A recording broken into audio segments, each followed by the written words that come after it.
Chilli powder అన్ని రకాల వంటలకు పచ్చళ్లకు సరైన chilli powder. No colour, no chemicals.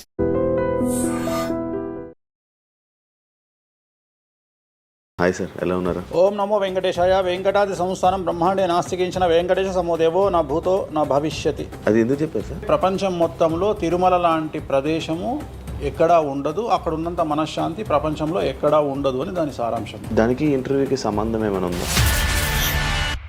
Naga Chaitanya శోభిత జాతకాన్ని మీరు చెప్పడం జరిగింది కదా, అది తప్పని ఇప్పటికైనా ఒప్పుకుంటున్నారా? వేణుస్వామి జాతకం చెప్పినప్పుడు కామెడీ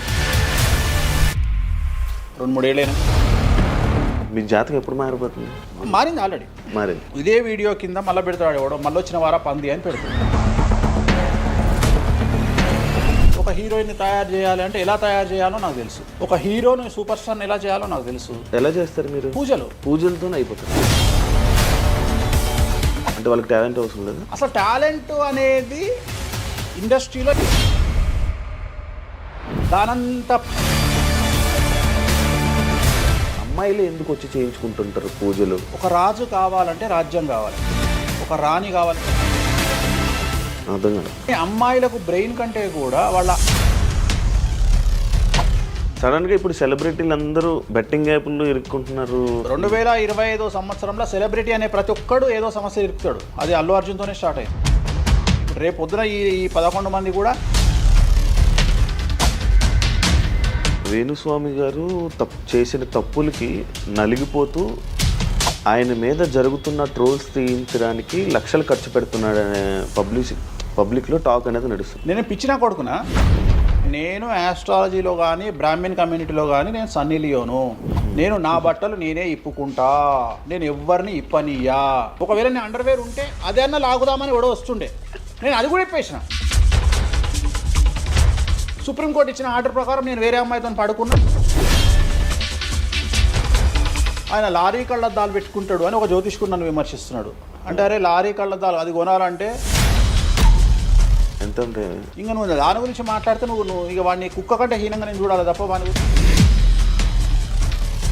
పాన్ ఇండియా ఆస్ట్రాలజీ 100% తప్పేముంది. యుఎస్, దుబాయ్ అవన్నీ వెళ్తున్నారంట. కామాఖ్యలో నాన్ వెజ్ ఉండదు, లిక్కర్ ఉండదు అని చెప్పి పబ్లిసిటీ చేశారు. అక్కడికి వెళ్ళే వాళ్ళు క్షుద్ర పూజలు వీళ్ళు వాళ్ళు వెళ్తుంటారు. శ్రీకాళహస్తిలో రేవంత్ రెడ్డి గారి గురించి మాట్లాడారు కాబట్టి ప్రెసెంట్ జనాల్లోని నెగిటివిటీ అని. రేవంత్ రెడ్డి జైలుకు వెళ్ళడానికి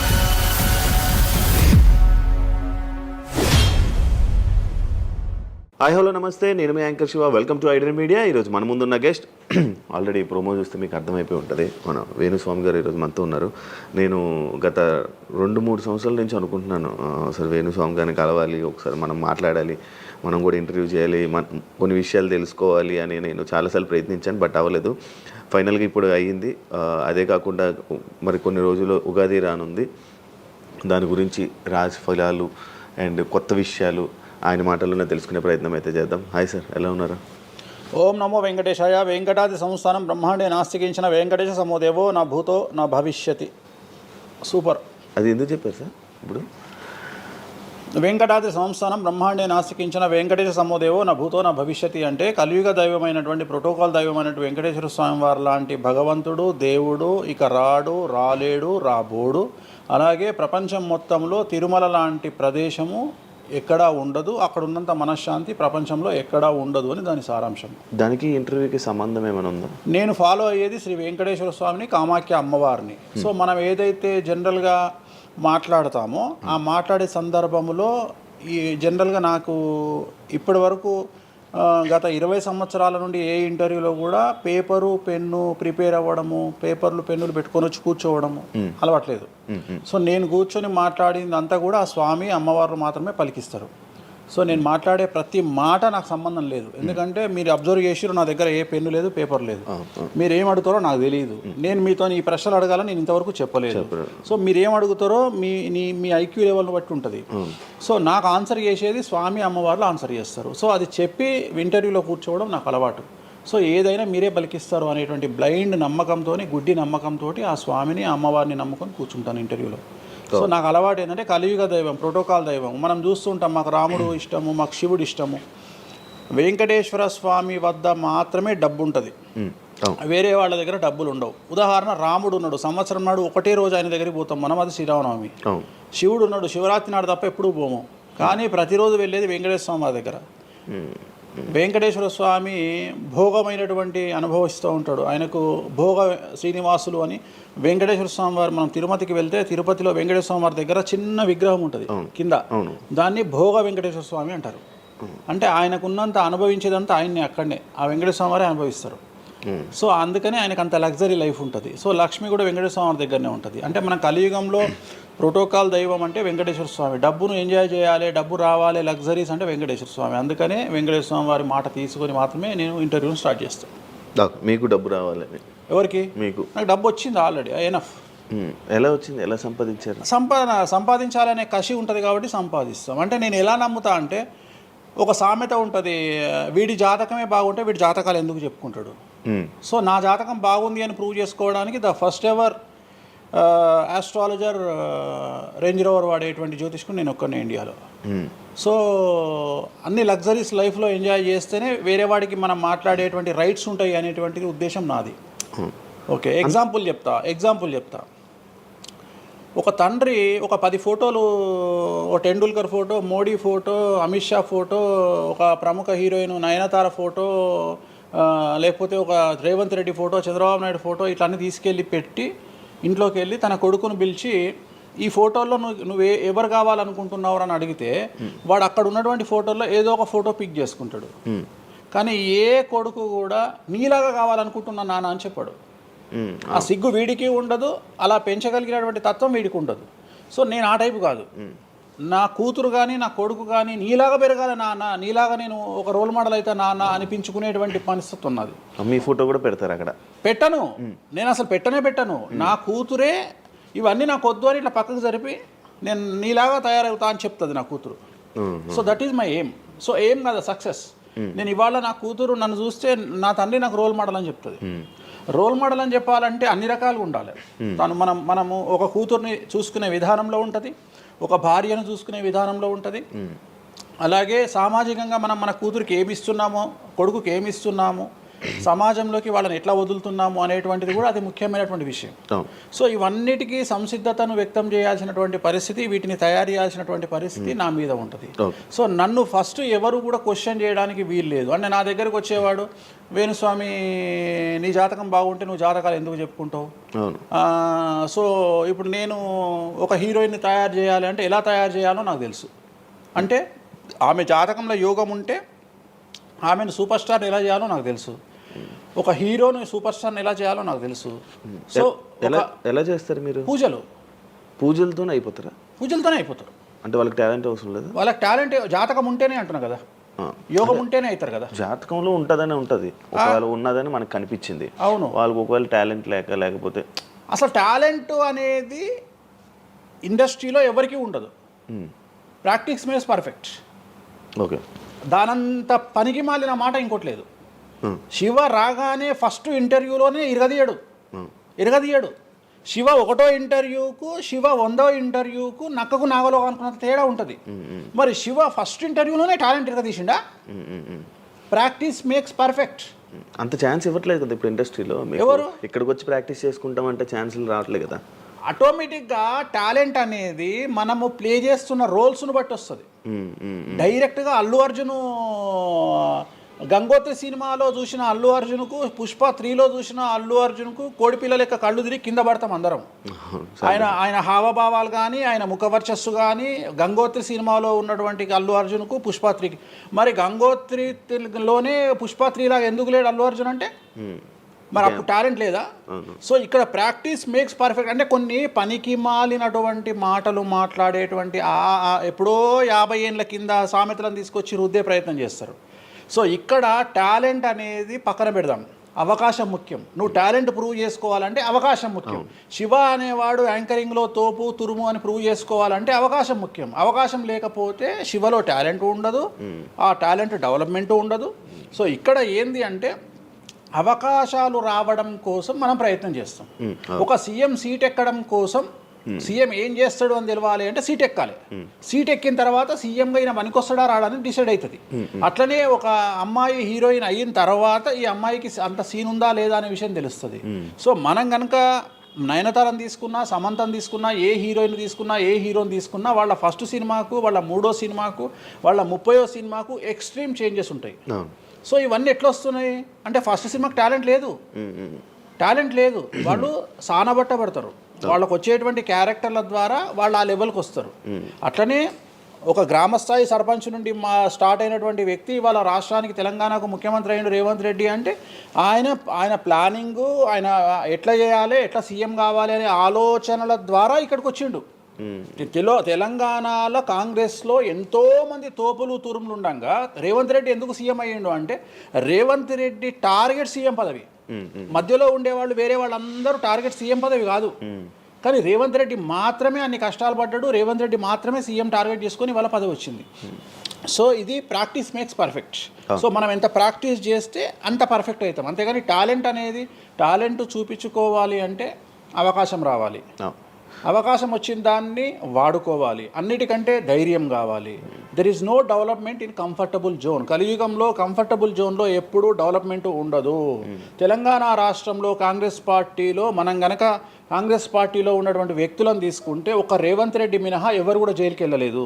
రేవంత్ రెడ్డి జైలుకు వెళ్ళడానికి కూడా సంసిద్ధత వ్యక్తం చేసినాడు, అలాంటి ఫైటింగ్ చేసినాడు. అంటే కంఫర్టబుల్ జోన్ దాటి రిస్క్ జోన్లో ఫైట్ చేయడం వల్ల ఇవాళ సీఎం అయినాడు.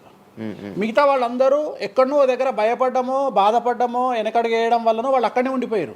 ఈయన మాత్రమే జైలుకు వెళ్ళి మరీ ఫైట్ చేసి వాళ్ళ సీఎం అయ్యాడు. అంటే ఎవరైతే కష్టపడతారో వాళ్ళకు ఫలితం దక్కుతుంది, ఎవరైతే కంఫర్టబుల్ జోన్లో ఉంటారో వాళ్ళు కంఫర్ట్ లెవెల్ అట్లనే ఉంటుంది.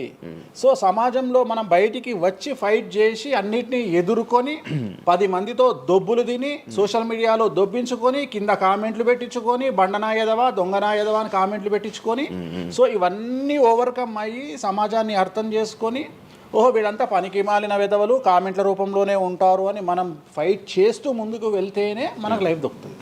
ఇప్పుడు రేవంత్ రెడ్డి గారి గురించి మాట్లాడారు కాబట్టి ప్రజెంట్ జనాల్లోని నెగిటివిటీ నేను ప్రిడిక్షన్స్ని కానీ వేరే వాటిని చెప్పట్లా. నేను ఒక మంచి విషయాన్ని తీసుకొని మాత్రమే చెప్తా ఉన్నాను. నేను మంచి విషయాన్ని మాత్రమే తీసుకొని చెప్పాను. వేణుస్వామి గారు ఎప్పుడు అంటే లైక్ ఇందాక మాట్లాడుతున్నట్టు హీరోయిన్లు మనం టాలెంట్ ఉన్న వాళ్ళు చేస్తారు. ఎక్కువ వేణుస్వామి దగ్గర చేసుకున్న యాక్టర్స్ అమ్మాయిలే ఎందుకు వచ్చి చేయించుకుంటుంటారు పూజలు వేణుస్వామి గారి దగ్గర? ఒక రాజు కావాలంటే రాజ్యం కావాలి, ఒక రాణి కావాలంటే రాజు ఉంటే సరిపోతుంది. అర్థం కాలేదా?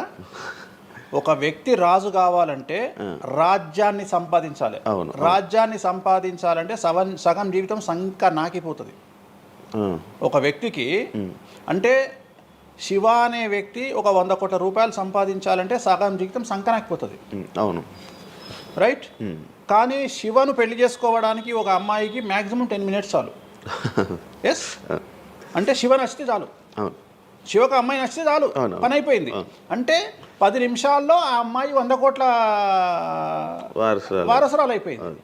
అలాగే 100 కోట్ల అధిపతి కూడా తనకు దక్కిండు. సో అమ్మాయిల డెవలప్మెంట్ అనేది ఎక్స్ట్రీమ్గా ఉంటుంది. ఉదాహరణ, ఒక ఇంటర్వ్యూకు 10 మంది అమ్మాయిలు 3 అబ్బాయిలు వస్తే ఈ 10 మంది అమ్మాయిల ఇంటర్వ్యూలు అయిపోయినాక వీళ్ళు సెలెక్ట్ కాకపోతే వాడి అదృష్టం మహాసుడిగా ఉంటే వాడు వస్తాడు సీన్లోకి. అంతే తప్ప 99% వీడు ఇక్కడనే కథం అయిపోతారు అమ్మాయిల దగ్గరనే, వాడికి అంత అవకాశం ఉండదు. సో కలియుగం అనేది 2002 తర్వాత షిఫ్ట్ అయింది. ఒకప్పుడు ఆడవాళ్ళకి అవకాశాలు తక్కువ, మగవాళ్ళకి ఎక్కువ. ఇప్పుడు టోటల్ రివర్స్ అయింది. ఏంటంటే 95% అవకాశాలు అమ్మాయిలకే ఉంటాయి, ఒక 5% మాత్రమే అబ్బాయిలకు ఉంటాయి. అందుకే అబ్బాయిలందరూ ఇప్పుడు అమ్మాయిలా మారిపోతున్నారు అంటారా? బెస్ట్ కదా. ఇప్పుడు మొత్తం జెండర్ అంతా మారిపోయింది. కారణం ఏంటంటే అమ్మాయిలకు ఉండేటువంటి వెసులుబాటు అబ్బాయిలకు ఉండదు. నేను అదే చెప్తున్నా. ఇప్పుడు మగవాడు కష్టపడి పైకి రావడానికి చాలా టైం తీసుకుంటుంది, ఆడవాళ్ళు పైకి రావడానికి చాలా ఈజీగా పైకి వస్తారు. నేను అనేది ఏంటంటే వాళ్ళ కష్టముతో పాటు వాళ్ళ గ్లామర్ వాళ్ళకు తోడవుతుంది. అవును, ఇప్పుడు మీరు ఏ పాయింట్ చెప్పారో అర్థమైంది. ఇప్పుడు అమ్మాయిలకి ఎలాగో అవకాశాలు ఉన్నాయి కదా, మరి ఆల్రెడీ వాళ్ళకి ఎలాగో అవకాశాలు వస్తాయి కాబట్టి మరి మీరు వాళ్ళని ఎందుకు అమ్మాయిలనే చూడడం? అంటే రాని వాళ్ళకు నేను చూస్తున్నా. ఇప్పుడు వచ్చిన వాళ్ళు నా దగ్గరికి రారు కదా. Okay okay. ఇప్పుడు కరోనా వస్తేనే హాస్పిటల్కి పోతాడు, కానీ కరోనా రాకముందే పోయి పండుకోడు కదా హాస్పిటల్లో. సో అట్లనే వేణుస్వామితో పని ఉంటేనే వస్తారు. రెండవది, అమ్మాయిలకు ఉండే వెసులుబాటు ఏంటంటే అబ్బాయిలు కూడా చేసుకుంటారు నా దగ్గర, కానీ అబ్బాయిల డెవలప్మెంట్ అనేది చాలా తక్కువగా ఉంటుంది. ఉదాహరణ, నా దగ్గరికి వచ్చే అమ్మాయిలు ఓన్లీ సినిమా కోసం రారు. చాలామందికి తెలియదు ఈ విషయం. అంటే చాలామంది ఏమనుకుంటారంటే వేణుస్వామి దగ్గరికి వచ్చే అమ్మాయిలు సినిమా కోసమే వస్తారు, రారు. నా దగ్గరికి వచ్చే అమ్మాయిలు ఒక రాజకీయ నాయకురాలిగా వక్తగా కావాలని వస్తారు. సో పొలిటీషియన్ కావాలని వస్తారు. అన్నిటికంటే ఎంటర్ప్రెన్యూర్ కావాలని వస్తారు. ఒక బోటికో లేకపోతే ఒక గోల్డ్ షాపో ఏదో పెట్టుకొని బిజినెస్ కోసం వస్తారు. సో నా దగ్గరకు వచ్చేటువంటి వాళ్ళల్లో 10 మందిలో ఒకళ్ళు ఇద్దరు సినిమా ఇండస్ట్రీకి సంబంధించిన వాళ్ళు వస్తారు. 8 మంది వేరే వేరే వేరే వేరే వ్యాపారాలకు సంబంధించి చాలా ఉన్నాయి. ఇప్పుడు లైసెన్సింగ్ చేసేవాళ్ళు ఉన్నారు, చాలామంది తెలియదు. ఇప్పుడు ఢిల్లీలో లైసెన్సింగ్ చేసేవాళ్ళు 100 మంది అమ్మాయిలు ఉన్నారు నాకు తెలిసిన వాళ్ళు. అంటే పెద్ద పెద్ద కాంట్రాక్ట్లు ఇప్పించేవాళ్ళు, పెద్ద పెద్ద వాళ్ళు. సో అలాంటి వాళ్ళు నా దగ్గరికి ఎక్కువగా వస్తారు. అంటే నా దగ్గరికి వచ్చేవాళ్ళు ఈ ఉద్యోగాలు చేసుకునే వాళ్ళు, ఇలాంటి వాళ్ళు రారు. నేనేమంటానంటే job is a biggest scam in the world. ప్రపంచంలో ఉద్యోగం అనేది అతిపెద్ద స్కామ్. సో దాన్ని ఇప్పుడు ఒక కోతి ఉంది, ఆ కోతికి మీరు డజన్ అట్టిపళ్ళు ఇవ్వండి, ఒక 2,000 రూపాయలు ఇవ్వండి, అది డజన్ అట్టిపళ్ళే తీసుకుంటుంది. కానీ ఈ 2,000 రూపాయలతోటి నేను ఒక 10 గెలలు కొనుక్కుంటాననే నాలెడ్జ్ దానికి లేదు. అంటే ఒక రకంగా జాబ్ అనేది ఇచ్చి ఆ వ్యక్తిని మనం మోసం చేయడం. సో జాబ్కి అలవాటు అయిపోయిన వాడు కంఫర్టబుల్ జోన్లోకి వెళ్ళిపోతాడు. సో నేనేం చెప్తా అంటే ఆ జాబు నుండి మనమే 100 జాబులు ఇచ్చే స్థాయికి ఎదగాలి అనే కసి ఉండి అక్కడికి వెళ్ళాలి.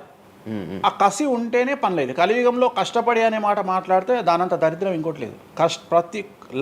ప్రపంచంలో అతి పెద్దగా ఎక్కువగా కష్టపడేది గాడిది. అది ఈ పాటికి ఎక్కడో ఉండాలి, అది లేదు. రైట్. సో మనం కష్టపడడం కాదు, బ్రెయిన్తో పని చేయాలి. కష్టంతో పాటు బుర్ర ఉండాలి. కష్టం అనేది పనిచేయదు. నేనేమంటున్నానంటే ఈ ప్రపంచంలో బాగా కష్టపడేటువంటి మనిషి డ్రైనేజీలోకి దిగి పనిచేసేటువంటి సేవకుడు. సో ఆయన పడే కష్టానికి పర్ డే 10 లక్షలు ఇచ్చినా తక్కువనే, కానీ మనం ఆయనకి అట్లా ఇవ్వట్లా. అంటే ఇక్కడ బ్రెయిన్తో పనిచేసే వాడికే డబ్బు మిగులుతుంది. నేను మాట్లాడేది బ్రెయిన్తో. కానీ అమ్మాయిలకు బ్రెయిన్ కంటే కూడా వాళ్ళ అందముతో పనిచేస్తే డబ్బులు దొరుకుతాయి. ఇప్పుడు ఇప్పుడు మనం ఉన్నాం, నువ్వో నేను ఒక ఇన్స్టాగ్రామ్లో పోస్ట్ పెడితే ఎవరు చూడు. అదే ఒక అమ్మాయి పెడితే 2 మిలియన్లు వెళ్ళిపోతుంది. ఇప్పుడు అదే కదా జరిగేది. ఇప్పుడు బెట్టింగ్ యాప్స్లోకి వీళ్ళు ఎందుకు వచ్చారంటే వాళ్ళను ట్రాప్ చేసేవాడు కూడా ఈ అమ్మాయిలకు 2 మిలియన్ల ఫాలోవర్స్ ఉన్నారు, కనీసం 1 మిలియన్కు రీచ్ అవుతుంది వీళ్ళ వీడియో అనే ఉద్దేశంతో పెట్టిస్తున్నాడు. సో పెట్టడం ఎందుకు ఏంటి అనవసరం పక్కన పెడితే, వాళ్ళకుండే క్రేజ్, అమ్మాయిలకు క్రేజ్ అలాంటిది. నేను అదే చెప్తున్నా, ఆ క్రేజ్ అమ్మాయిలకు చాలా ఈజీగా వస్తుంది. ఎందుకంటే గ్లామర్గా ఉండే అమ్మాయిలు చాలా ఈజీగా జనాల్లోకి వెళ్ళిపోతారు. సో చాలా వాళ్ళకు ఉండే అవకాశాలు చాలా ఎక్కువ. ఇప్పుడు రీసెంట్ మీరు బెట్టింగ్ యాప్ ఇన్ని రోజులు లేని బెట్టింగ్ యాప్, అంటే గత 2 సంవత్సరాల నుంచి ఫైట్ చేస్తున్నారు బెట్టింగ్ యాప్ల గురించి. వీళ్ళు సడన్గా ఇప్పుడు సెలబ్రిటీలు అందరూ బెట్టింగ్ యాప్లు ఇరుక్కుంటున్నారు. సెలబ్రిటీలే కాదు, 2025 సంవత్సరంలో సెలబ్రిటీ అనే ప్రతి ఒక్కడు ఏదో సమస్య ఇరుకుతాడు. అది అల్లు అర్జున్తోనే స్టార్ట్ అయింది. సో జాతకంలో అల్లు అర్జున్ యోగంలో 6వ ఇంట్లో శని, అల్లు అర్జున్ది కన్యారాశి. కన్యారాశి 6వ ఇంట్లో శనిలో ఉండగా అల్లు అర్జున్ జైలుకి వెళ్ళాడు. సో దానివల్ల ఆయనకు వెంట్రుక ముక్కతో సమానం. ఎందుకంటే తెల్లారు వచ్చి ఆయన టిఫిన్ చేస్తే ఆపలేరు, ఆయన టూర్కు పోతే ఆపలేరు, ఆయన రేపు పొద్దున పుష్ప 3కి 3,000 కోట్లు వసూలు చేస్తుంది, దాన్ని ఎవడు ఆపలేడు. అంటే ఒక వ్యక్తిని జైలుకు పోయి వచ్చినంత మాత్రం ఎవడు ఆపలేడు. మహా అంటే బెయిల్ తీసుకొని బయటకు వస్తాం. ఇప్పుడు రేపు పొద్దున ఈ 11 మంది కూడా సరే జైలుకు పోరా అంత తీవ్రమైన నేరమా నాకు ఐడియా లేదు. సో వాళ్ళు పోయినా మళ్ళీ 10వ రోజు వచ్చి మళ్ళీ 11 నాడు వాళ్ళు మళ్ళీ స్టేటస్ పెట్టుకుంటారు. దానివల్ల పెద్ద ఒక కొంపల మునిగేది ఏం లేదు. కాకపోతే ఇక్కడ జాతక రీత్యా ఎందుకే ఇప్పుడు జరుగుతుంది అంటే, ఎందుకు జరుగుతుంది అంటే, ఎవరి జాతకంలోనైతే ఆ ప్రత్యేకమైనటువంటి టైమింగ్ వస్తుందో ఆ టైమింగ్లో ఉండేవాళ్ళు జైలుకు వెళ్ళడమో, సమస్యల పాలవడమో, మీడియాకి ఎక్కడమో. ఇప్పుడు అందరూ మీడియాకి ఎక్కిన అందరు జైలుకి వెళ్ళరు. సో ఇంకోటి ఏంటంటే, ఇప్పుడు ఒకప్పుడు జైలు అంటే భయము, ఇప్పుడు జైలు అనేది క్వాలిఫికేషన్. అంటే జనరల్గా ఇప్పుడు పొలిటీషియన్ అయితే జైలుకు పోగానే సీఎం అవుతారా అనే నమ్మకం వచ్చింది అందరికీ. అట్లనే కొన్ని నమ్మకాలు వచ్చినాయి. ఇప్పుడు అల్లు అర్జున్ పోయి వచ్చిండు, ఏమైంది? సో అదే సినిమా ఇంకా ఆయన అనుకున్న దానికంటే ఇంకా కొద్దిగా ఎక్కువ డబ్బులు వసూలు చేసింది. సో ఇప్పుడు వీళ్ళు కూడా అంతే. కాకపోతే జాతకాల్లో చూసుకోవాల్సింది ఎందుకు ఇట్లాంటివి జరుగుతాయంటే, అష్టమ శని, అంటే 8వ ఇంట్లో శని వచ్చినప్పుడు, 6వ ఇంట్లో శని వచ్చినప్పుడు, 12వ ఇంట్లో శని వచ్చినప్పుడు, 1వ ఇంట్లో శని వచ్చినప్పుడు, 6వ ఇంట్లో గురువు వచ్చినప్పుడు, 12వ ఇంట్లో గురువు వచ్చినప్పుడు ఇలాంటి సంఘటనలు వ్యక్తిగతమైన జీవితంలో జరిగే అవకాశాలు ఉంటాయి. ఇప్పుడు ఏదైతే కన్యా రాశికి ఈ నెల 30 వరకు బ్యాడ్ ఉందో అది తులారాశికి షిఫ్ట్ అవుతుంది 1వ తారీఖు నుండి. అంటే ఏప్రిల్ 1వ తేదీ నుండి రాబోయే 2.5 సంవత్సరాల పాటు తులారాశి సెలబ్రిటీలు ఎవరైతే ఉంటారో వాళ్లకు సేమ్ సంచలనాలు, జైలుకు వెళ్ళడాలు, ఇలాంటి సమస్యలు అనేటువంటివి రాబోతున్నాయి. వేణుస్వామి గారు చేసిన తప్పులకి నలిగిపోతూ ఆయన మీద జరుగుతున్న ట్రోల్స్ తీయించడానికి లక్షలు ఖర్చు పెడుతున్నాడనే పబ్లిక్లో టాక్ అనేది నడుస్తుంది. అది ఎంతవరకు నిజం? అసలు పట్టించుకొని అవి ఎంజాయ్. ట్రోల్స్ని ఎంజాయ్ చేస్తారా? ట్రోల్స్ని ఎంజాయ్ చేస్తాను నేను. ట్రోల్స్ని ఎంజాయ్ చేస్తాను నేను. ఎందుకు అంటే నేను నమ్మేది ఏంటంటే any publicity is good publicity అని నమ్మే వ్యక్తిని. Bad or good publicity. నాకు నేను అనే పాయింట్ ఏంటంటే ఒక అంబానీ ఫ్యామిలీ పెళ్లిళ్ళు చేసుకున్నారు, 5,000 కోట్లు ఖర్చు పెట్టి పెళ్లిళ్ళు చేసుకోవడానికి ప్రధానమైన కారణం ఏంది? పబ్లిసిటీ పిచ్చి. వేణుస్వామికి 500 కోట్ల పబ్లిసిటీ ఫ్రీగా వచ్చినప్పుడు ఎందుకు వద్దంటాడు? పిచ్చి నా కొడుక వేణుస్వామి అన్న? కాదు కదా. ఒక ప్రైమ్ టైంలో 7 గంటలకు నేను ఒక ఛానల్లో అరగంట షో కొనాలంటే నాకు కనీసం ₹1,00,000 అవుతుంది. నేను పిచ్చి నా కొడుకునా? నాకు వచ్చే పబ్లిసిటీ ఎంత ఎక్స్ట్రీమ్ పబ్లిసిటీ వస్తుంది. నేను ఎప్పుడు బాధపడతా? నా లైఫ్ డిస్టర్బ్ అయినప్పుడు బాధపడతా, నా ఫైనాన్షియల్ రూట్ ఆగిపోయినప్పుడు బాధపడతా. ఇప్పుడు నేను 12వ సంవత్సరంలో సినిమా ఇండస్ట్రీకి వచ్చిన. నా కమాండింగే మీడియా, నా కమాండింగే సినిమా ఇండస్ట్రీ, నా కమాండింగే పొలిటికల్, నా commanding all aspects of life. అలాంటి నేను నా జాతకాన్ని అంటే ఏం తెలియకుండానే బ్లైండ్గా వచ్చి మీడియా ముందర మాట్లాడేసి దొబ్బులు తిని వెళ్ళిపోదాం అనుకుంటున్నా? అంటే నాకంటూ కొన్ని క్లారిఫికేషన్స్ ఉంటాయి కదా. ఇప్పుడు ఉదాహరణ, ఇప్పుడు ఒక వ్యక్తి మీద ఒక లీగల్ అలిగేషన్ వచ్చినప్పుడు వాడు యాంటిసిపేటరీ బెయిల్ తీసుకుందామా, లాయర్ను మాట్లాడుకుందామా, ఏం చేద్దాం అని ఆలోచిస్తాడు కదా. అట్లనే మనం అడవిలోకి వెళ్ళేటప్పుడు టైర్ పంక్చర్ అయితే ఏం చేస్తామని ఆలోచించుకుంటాం కదా. అట్లనే ఒక అడవిలో ట్రావెల్ చేసినప్పుడు మనం ఆలోచించుకొని ట్యాంక్ డీజిల్ ఫుల్ చేయించుకుంటాం కదా. సో అట్లా నాకు ఉండవు ఆలోచనలు. నేను ఆలోచించుకోకుండానే ఇలాంటి పనులు చేస్తున్నా. సో వేణుస్వామిని దెబ్బ కొట్టాలి అన్నా, ఎవరిని దెబ్బ కొట్టాలన్నా ఫైనాన్షియల్గా దెబ్బ కొట్టాలి. బట్ నేను అవకాశం అవతల వాడికి ఇయ్యాను. కారణం ఏంటంటే ఒక ఎలుకలాగానో ఒక పాములాగానో, ఒక ఎలుక కానీ పాము కానీ తన శత్రువుల దాడి నుండి బయటికి రావాలంటే 7 నుండి 8 బొక్కలు చేసుకుంటుంది ఒక హోల్లో. అంటే ఇటు రాడ్ పెడితే ఇటు వెళ్ళిపోతుంది, ఇటు రాడ్ పెడితే ఇటు వెళ్ళిపోతుంది. సో అట్లనే నేను ఒక 4-5 రకాల ఆర్థిక వనరులను ఏర్పాటు చేసుకున్నా. నా మెయిన్ ఇది కాదు. ఇది కాకుండా ఇంకా 4-5 రకాల ఆర్థిక వనరులను ఏర్పాటు చేసుకున్నా. ఈ రోజు దుకాణం బంద్ చేయమంటే ఇదే క్షణంలో దుకాణం బంద్ చేసి కాలు మీద కాలేసుకొని నా పనులు నేను చేసుకుంటాను. సో అంత కంఫర్టబుల్ జోన్లో ఉన్నా నేను. సో నాకు టెన్షన్ లేదు. నాకు అంటే నన్ను ఎవడో ఆపేస్తాడు, నేను ఆగేయాలి, ఏం లేదు. హ్యాపీగా వెళ్ళిపోతుంది. సపరేట్ బిజినెస్లు ఉన్నాయి నాకు. 190 వ్యాపకాలు ఉన్నాయి నాకు. నన్ను జ్యోతిష్యం, నేను 4 నెలలు జ్యోతిష్యం చెప్పుకోకపోతే జ్యోతిష్యం మీద సంపాదించేదానికంటే ఇంకో ₹5 ఎక్కువ సంపాదించుకున్నా. ఇప్పుడు మధ్యలో నేను ఒక 4 నెలలు రెస్ట్ తీసుకొని నాకు వేరే వ్యాపకాలు చూసుకుంటే నాకు ఈజీ. ఎందుకంటే నేను కాన్సన్ట్రేషన్ చేయలేకపోతున్నా. సో ఇప్పుడు నాకు దొరికింది మొన్నటి వరకు, నేను ఆ పని చేసుకున్నా. రెండోది ఉగాదికే కదా నేను మాట్లాడేది, తర్వాత ఏం మాట్లాడతా. రెండోది ఏంటంటే కొన్నిసార్లు మనకు కొన్ని విచక్షణ, కొన్ని జ్ఞానాలు కలుగుతాయి, కొన్నిసార్లు కలుగుతాయి. ఇప్పుడు నాకు కూడా అదే జ్ఞానం కలిగింది. ఎందుకు అంటే ఇక్కడ వ్యాక్యూమ్ నేను కవర్ చేసిన, టాలీవుడ్లో తెలుగులో వ్యాక్యూమ్ కవర్ చేసిన, ఇక్కడ ఏం లేదు. సో నేను వ్యాక్యూమ్ ఇంకా క్లియర్ చేసుకోవాలి, ఇంకా పెంచుకోవాలి అంటే బాలీవుడ్కు పోవాలి, కన్నడ పోవాలి, తమిళ్ పోవాలి. సో అటువైపు నేను కాన్సన్ట్రేషన్ చేస్తున్నా ఎక్కువగా. అందుకని నేను ఇక్కడ సెలబ్రిటీల గురించి చెప్పడం ఆపేసిన, తెలుగు సెలబ్రిటీల గురించి చెప్పడం లేదు. ఇప్పుడు మీరు పాన్ ఇండియా ఆస్ట్రాలజీ 100% తప్పేముంది? అదే విన్నాను రీసెంట్గా. US, దుబాయ్ అవన్నీ వెళ్తున్నారంట. అంటే దాని అర్థం క్లయింటేల్ ఉందనే కదా.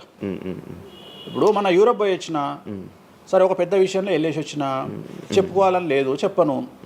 క్లయింటేల్ ఉంది. ఆస్ట్రేలియాకి రెగ్యులర్గా ఎవ్రీ 3 months ఆస్ట్రేలియా పోతా, ఎవ్రీ 3 months లండన్ పోతా నా క్లయింటేల్కు. తప్పేముంది? అంటే ఉన్నట్టే కదా, నేను అనేది ఉన్నట్టే కదా. ఇప్పుడు విచక్షణ కలిగిన వాడు ఆలోచిస్తాడు.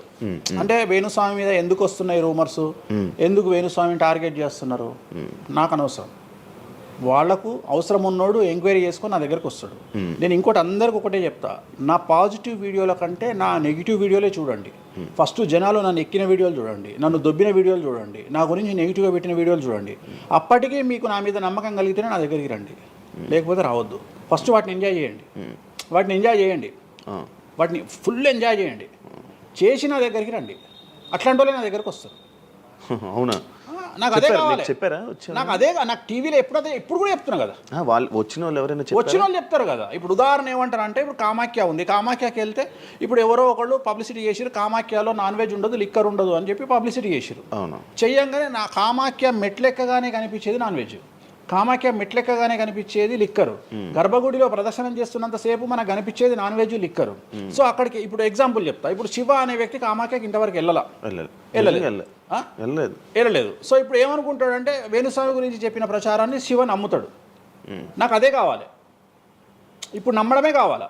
కానీ శివ నెల తర్వాత కామాఖ్యకి వెళ్తాడు. వెళ్ళిన తర్వాత ఎక్కడ చూసినా అడుగున నాన్ వెజ్, లిక్కర్ కనిపిస్తుంది శివకు.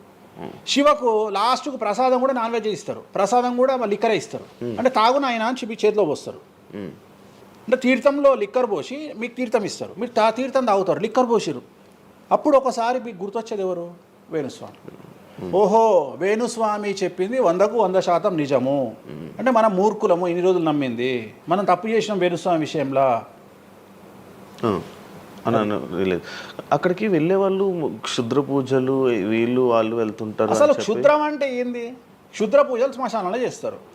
ఇవి వామాచార పూజలు. మందులలో, అలోపతి మందుల్లో రెగ్యులర్ మందులు స్టిరాయిడ్స్ లాగా స్టిరాయిడ్స్ అనేవి ఇవి. సో నాలెడ్జ్ లేకపోతే నిమ్మకాయలు పెట్టిన ప్రతి చోట క్షుద్ర పూజ అంటే, శ్రీకాళహస్తిలో నిమ్మకాయలతోనే పూజ చేస్తారు. క్షుద్ర పూజ నాది అంటే వేణుస్వామి పూజలు చేయడం క్షుద్ర పూజలు, వామాచార పూజలు. వామాచార పూజలు నేను అనేది ఏంటంటే, నేను అది ఇప్పుడు ఇందాక అదే చెప్పిన, అనేవాడు ఫిల్టర్ లేకుండా ఎన్నన్నా అనుకోని, ఒకవేళ అట్లా అనుకుంటే వేణుస్వామి క్షుద్ర పూజలు చేస్తే సోషల్ మీడియాలో ఎందుకు పెట్టుకుంటాడు? నా లైఫ్లో నేను చెప్పేది ఒకటే, నేను ఆస్ట్రాలజీలో కానీ బ్రాహ్మణ్ కమ్యూనిటీలో కానీ నేను సన్నీ లియోను. నేను నా బట్టలు నేనే ఇప్పుకుంటా, నేను ఎవ్వరిని ఇప్పనియ్యా, నా బట్టలు నేనే ఇప్పుకుంటా. నేను దొంగతనంగా ఇవాళ వరకు పూజ చేసినా, దొంగతనంగా చెయ్యలేదు. పైన పూజ అవుతుంది, మీరు కెమెరా తీసుకొని పోయి పెట్టుకోండి. నాన్ వెజ్ పెట్టిర్రు, లిక్కర్ పెట్టిర్రు, పైన పూజ అవుతుంది. సో మీ ఇష్టం వచ్చినవి తీసుకోండి. నేను శాస్త్రానికి విరుద్ధంగా చేస్తే అమ్మవారు నన్ను సర్వనాశనం చేస్తుంది. నాకెవడన్నా అడ్డొచ్చి అనవసరంగా అమ్మవారిని బద్నాం చేస్తే వాడు సర్వనాశనం అవుతాడు. Simple logic. ఇంట్లో పెద్ద ఏం లేదు, ఇంట్లో నేను పెద్ద గొప్పగా చెప్పుకునేదే లేదు. వామాచారాన్ని క్షుద్ర పూజలుగా భావించి మాట్లాడుకుంటే మీ కర్మ. ఇంకోటి, నేను ఎందుకు లైవ్లో పెడతా పూజలన్నీ? ఎందుకు పెడుతున్నా అంటే, నేను చేసేటి సక్రమమైనటువంటివి కాబట్టే పెడుతున్నా. ఇంకోటి, ఎక్స్ప్లోర్ చేసేవాడికి తెలుస్తాయి ఇవన్నీ. కామాఖ్య పోవాలంటే పోయేటప్పుడు 15,000, వచ్చేటప్పుడు 15,000, 30,000 రూపాయల ఫ్లైట్ టికెట్ ఎక్కి పోవాలి. ఒకప్పుడు 4,000 రూపాయల ఫ్లైట్ టికెట్ ఉంది వేణుస్వామి ప్రచారం చేయక ముందుకు. వారానికి ఒక్క ఫ్లైట్ ఉండే గౌహతికి. ఇవాళ ప్రతిరోజు పోవడానికి 3 ఫ్లైట్లు, రిటర్న్ రావడానికి 4 ఫ్లైట్లు వేణుస్వామి వల్ల ఏర్పడ్డాయి. ఇవాళ తెలుగు, మీరు కామాఖ్య టెంపుల్కి వెళ్తే ప్రతి 10 మందిలో 5 తెలుగు వాళ్ళే ఉంటారు, కర్ణాటక వాళ్ళు ఉంటారు, తమిళ వాళ్ళు ఉంటారు. సో ఇంత స్ప్రెడ్ అయింది కామాఖ్య. సో రెండవది, తెలియకుండా మాట్లాడే వాళ్ళ గురించి నేను మాట్లాడా, ఎక్స్ప్లోర్ చేసి మాట్లాడే వాళ్ళ గురించి నేను మాట్లాడతాను. మీరు కామాఖ్యకి వెళ్తే ఇప్పుడు గోవాలో ఏముంటుంది? ఉంటుంది. ఉదాహరణ, బ్యాంకాక్ అనగానే ప్రతి నా కొడుకు మాట్లాడేది ఏంది? మసాజ్. హైదరాబాద్ కంటే గొప్పగా ఉంటుందా బ్యాంకాక్? నాకు తెలియదు. ఇండియా కంటే గొప్పగా ఉంటుందా బ్యాంకాక్? మరి ఇప్పుడు అట్లాంటప్పుడు ఆడవాళ్ళు ఎందుకు పోతున్నారు? ఇప్పుడు బ్యాంకాక్కు ఆడవాళ్ళు విపరీతంగా పోతున్నారు. అంటే బ్యాంకాక్లో మసాజ్ కాకుండా బీచెస్, వైట్ శాండ్ బీచెస్ చాలా ఫేమస్, ఫ్రూట్స్ ఫేమస్, చెట్లు ఫేమస్, ఎంటర్టైన్ చేసే ప్లేసెస్ చాలా. అంటే మూర్ఖులు, నాలెడ్జ్ లేనోళ్ళు బ్యాంకాక్ గురించి తప్పుగా మాట్లాడతారు. అట్లనే మన దగ్గర పెద్దాపురం ఉంది. పెద్దాపురం గురించి అదేనా ఇక దాని అర్థం? పెద్దాపురంలో బుట్ట భోజనం చాలా ఫేమస్. నేను ఎక్కడికి వెళ్ళిపోయాను. పెద్దాపురం అని ఉంది, బుట్ట భోజనం ఉంది. పెద్దాపురంలో బుట్ట భోజనం నాకు ఇష్టము, కొంతమందికి వేరే ఇష్టం. అంటే నేను అనేది ఏంటంటే, మీ ఇష్టం వచ్చినట్టు. ఇప్పుడు చిలకలూరుపేట అని పేరు, అంత మాత్రం తప్పు పడతామా? అంటే మూర్ఖపు వేదవాళ్ళు మాట్లాడే మాటలకు నేను తీసుకోవాల్సినటువంటి పని నాకు లేదు. రెండవది, కాదేది విమర్శకు అనర్హం.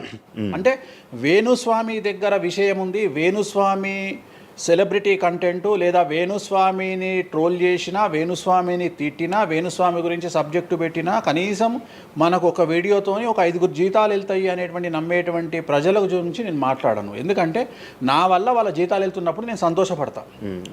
నా వల్ల జీతాలు వెళ్తున్నప్పుడు నేను ఎంత తిడితే నాకు అంత ఆనందం. ఎందుకంటే వేణుస్వామి మంచోడు అని చెబితే ఎవడు చూడడు.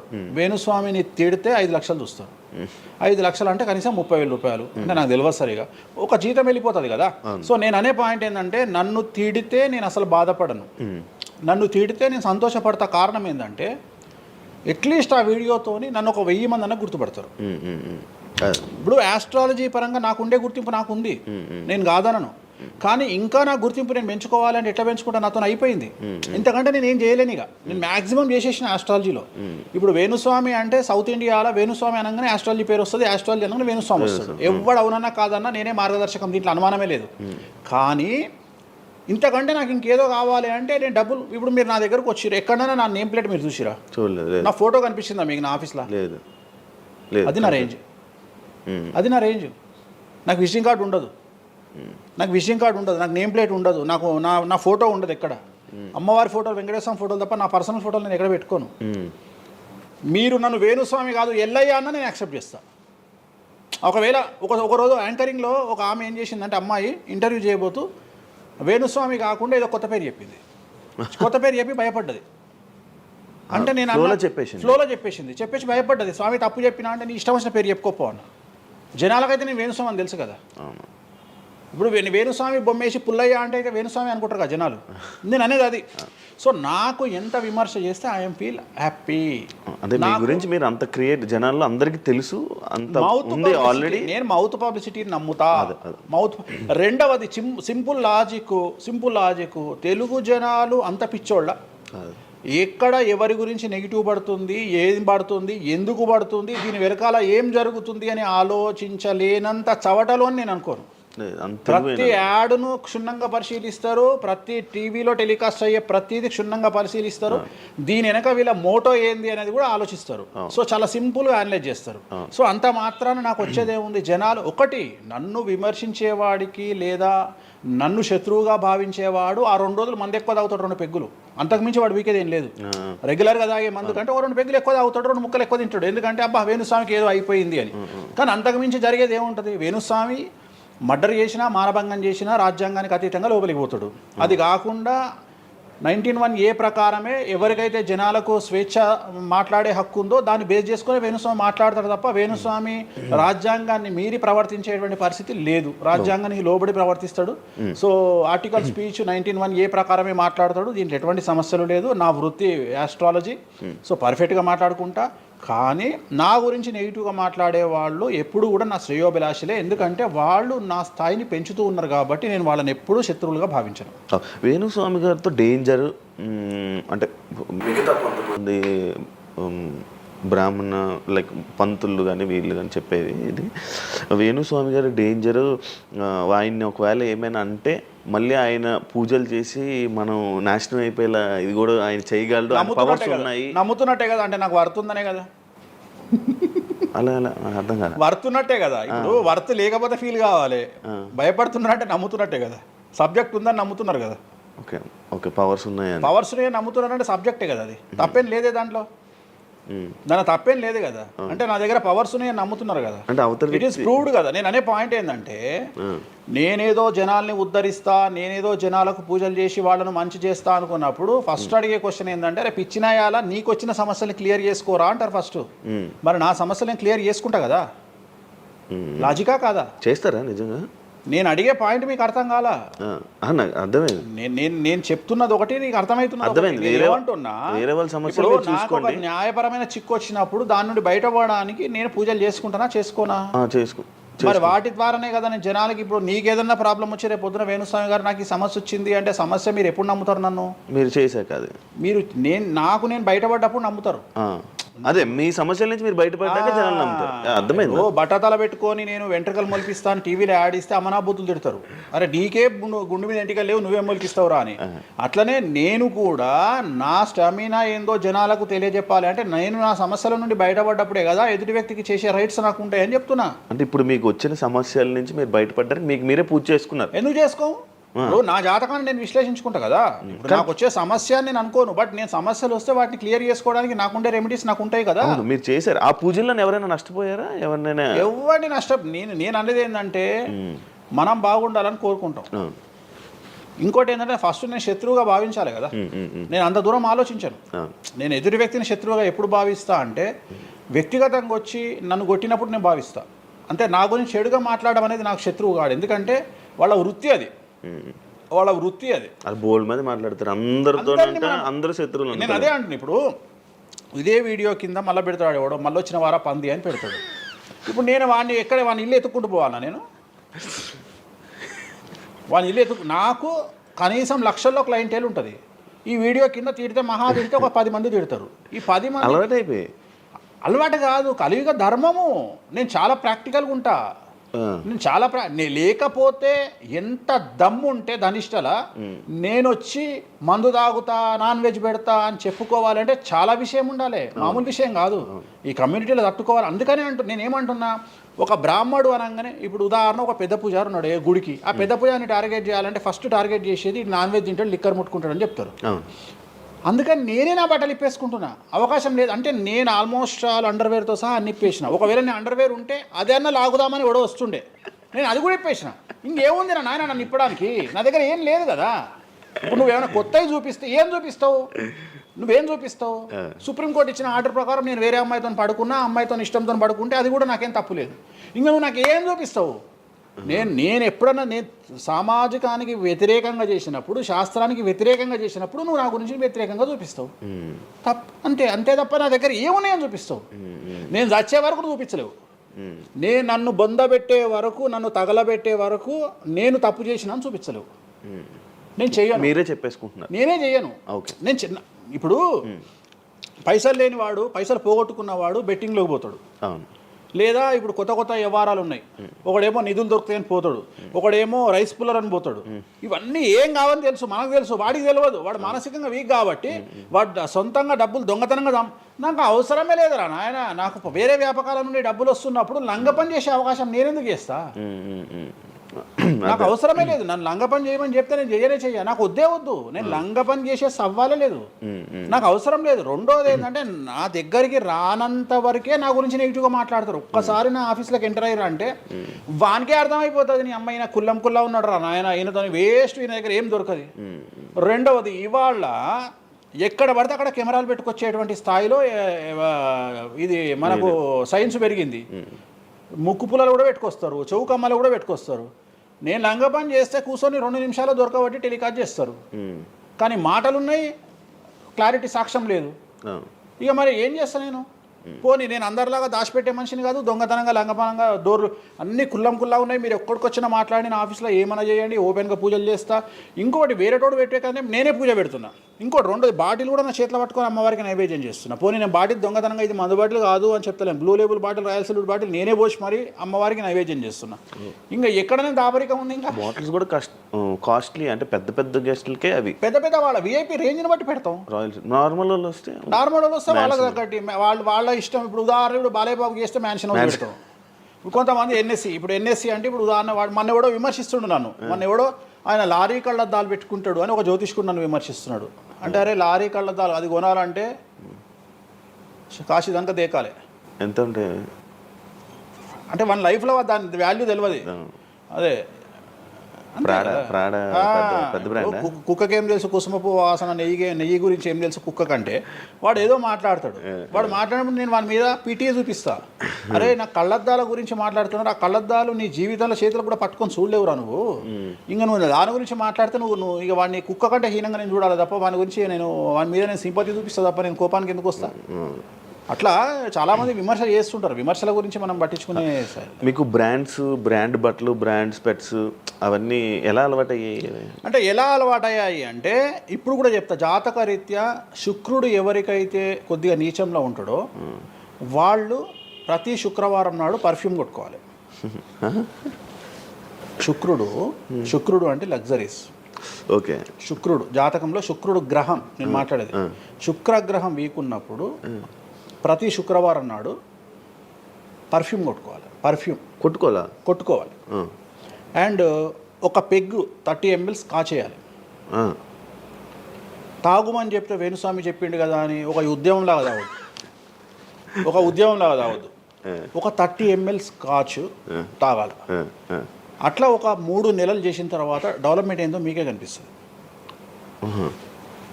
డెవలప్మెంట్ ఏందో మీకే కనిపిస్తుంది. మళ్ళీ వేణుస్వామి మందు తాగేమన్నాడు అని కాంట్రవర్సీ కావచ్చు.